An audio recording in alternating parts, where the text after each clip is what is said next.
ہمیش کی نیند سلا دیا۔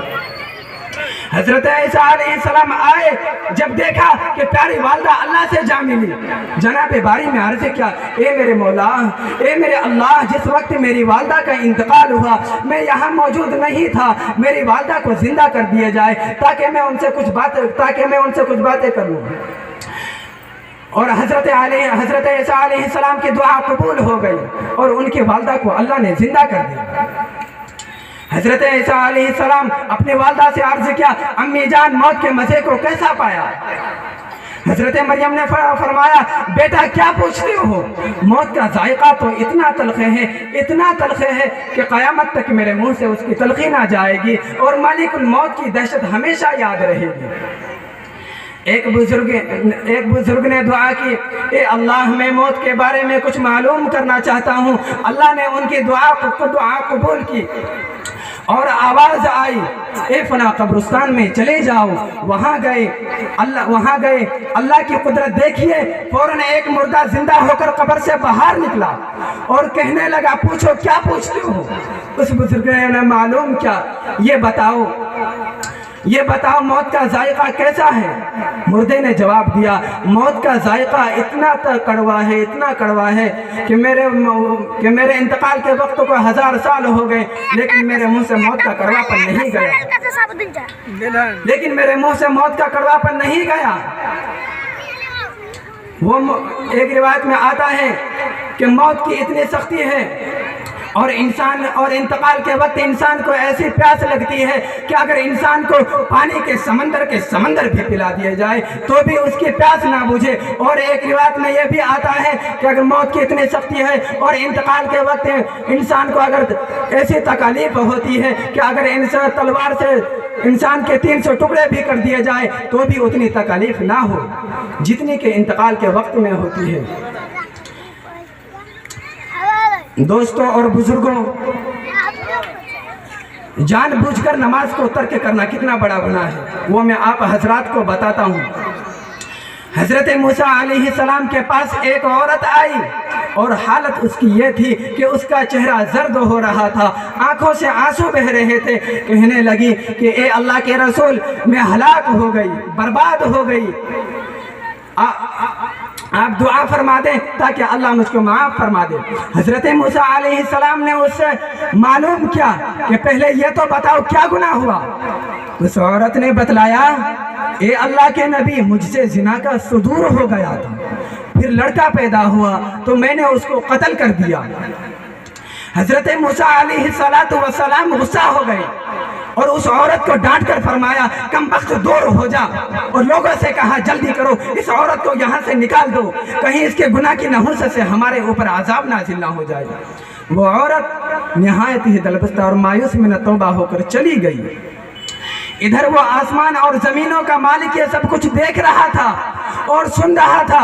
فوراً اللہ کی رحمت جوش میں آئی، حضرت جبرائیل علیہ السلام کو موسیٰ کے پاس بھیجا گیا۔ حضرت جبرائیل نے موسیٰ سے کہا، اے موسیٰ، تم نے یہ کیا کیا؟ خبردار موسیٰ، تم نے ہماری گنہگار بندی کو واپس کیسے کر دیا؟ تم نے اس سے یہ کیسے کہہ دیا کہ تیرا کوئی علاج نہیں؟ کیا تم زنا سے کوئی اور بڑا گناہ نہیں سمجھتے ہو؟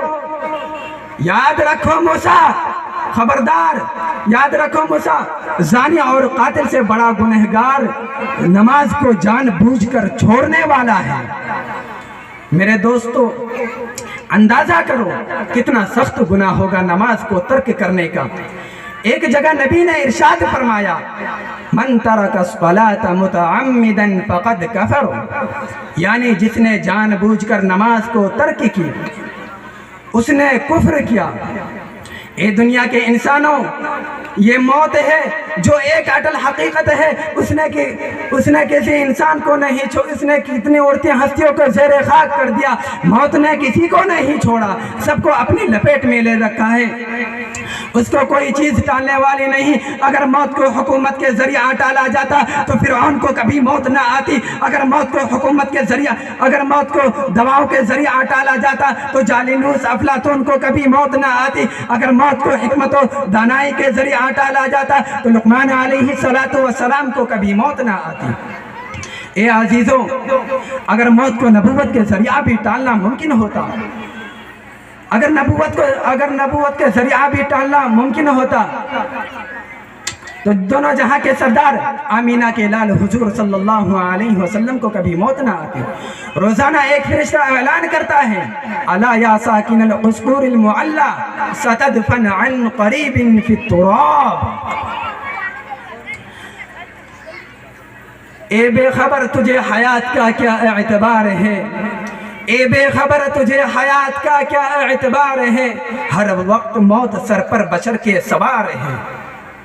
عزیزو، آج ہمیں کیا معلوم وہ کپڑا جو ہمارا کفن بننے والا ہے وہ دکان پر فروخت ہونے کے واسطے آ چکا ہے۔ آج ہم موت کو بھولے ہوئے ہیں لیکن موت ہم کو نہیں بھولتی۔ وَمَا تَدْرِي نَفْسٌ بِأَيِّ أَرْضٍ تَمُوتُ، کسی کو موت کا علم نہیں، کسی کو کوئی معلوم نہیں کہ کس زمین میں مرے گا۔ آج انسان خواہشات کے پورا کرنے کے چکر میں لگا ہے اور اس کا سامان اکٹھا کر رہا ہے، اور موت کا فرشتہ اس کے سر پر منڈلا رہا ہے کہ کاش آج کا انسان ہر دن کو زندگی کا آخری دن تصور کرتا اور کامیاب ہو جاتا۔ قبر کی پکار سنو۔ حضرت عمر بن عبدالعزیز ایک مرتبہ ایک جنازے کے ساتھ قبرستان گئے، وہاں جا کے علیحدہ ایک جگہ پر جا کر بیٹھ گئے۔ کسی نے عرض کیا، امیر المؤمنین آپ تو جنازے کے ولی ہیں، آپ ہی علیحدہ جا کے بیٹھ گئے؟ فرمایا، لوگوں مجھے ایک قبر نے آواز دی اور مجھ سے یوں کہا کہ اے عمر تو مجھ سے یہ کیوں نہیں پوچھتا، اے عمر تو مجھ سے یہ کیوں نہیں پوچھتا کہ میں آنے والے کے ساتھ کیا کیا کرتی ہوں؟ میں نے کہا ضرور بتائیے۔ عمر زارو قطار رونے لگا۔ قبر نے کہا، اے عمر میں اس کا کفن پھاڑ دیتی ہوں، اس کے بدن کے ٹکڑے ٹکڑے کر دیتی ہوں، اس کا گوشت کھا جاتی ہوں، اس کی ہڈیاں دوسری ہڈیوں میں داخل کر دیتی ہوں۔ یہ سن کر امیر المومنین عمر عبدالعزیز کے ہوش باختہ ہو گئے۔ عمر آخرت کا ڈر رکھنے والا انسان تھا۔ قبر کی باتوں کا ایسا اثر ان پر ہوا کہ تاب نہ لا سکے اور اس کے بعد ایک ہفتہ بھی زندہ نہ رہ سکے کہ اس دار فانی سے رخصت ہو گئے۔ یہ وہ لوگ تھے جو قبر کی سختیوں اور جو موت کی سختی اور قبر کے عذاب کو جانتے تھے۔ وقت بھی بہت ہو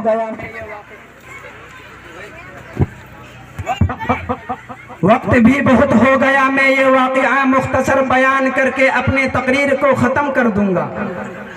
حضرت فاطمہ رضی اللہ تعالی عنہا جو نبی کی پیاری اور لاڈلی بیٹی ہے، ان کا جنازہ رات میں اٹھایا گیا۔ جب جنازہ کو قبرستان لے جایا گیا تو حضرت ابو ذر غفاری رضی اللہ تعالی عنہ جوش میں آ کر قبر سے خطاب کیا، یا قبر هل تدری من التي جئنا بها الیک، هذه بنت رسول اللہ صلی اللہ علیہ وسلم، هذه علیک المرتضی، هذه فاطمہ الزہراء۔ اے قبر، تجھے معلوم بھی ہے کہ ہم کس کے جنازے کو لائے ہیں؟ یہ بیٹی ہے رسول اللہ صلی اللہ علیہ وسلم کی، یہ بیوی ہے شیر خدا علی المرتضیٰ کی، یہ والدہ ہے شہید کربلا کی، یہ حضرت فاطمہ ہے۔ خبردار قبر، کہیں تو غفلت میں ان کی شان میں گستاخی نہ کر بیٹھے۔ قبر سے آواز آئی، اے ابو ذر، قبر حسب و نسب بیان کرنے کی جگہ نہیں، یہاں تو عمل صالحہ کام آ سکتے ہیں، یہاں تو وہی آرام پائے گا جس کا دل مسلمان ہوگا، جس کے پاس نیک اعمال ہوں گے۔ میرے دوستو، قبر سے یہ کہنا کہ یہ گورنر ہے، اس کو کچھ نہ کہنا، یہ صدر ہے، اس کو چھوڑ دینا، یہ بادشاہ ہے، وقت کا بیٹا ہے، اس پر سختی نہ کرنا، یہ نبی کی اولاد ہے، اس کا ادب کرنا، اونچے حسب و نسب والا ہونا، وہاں کچھ کام نہ آئے گا، وہاں کچھ کام نہ آئے گا۔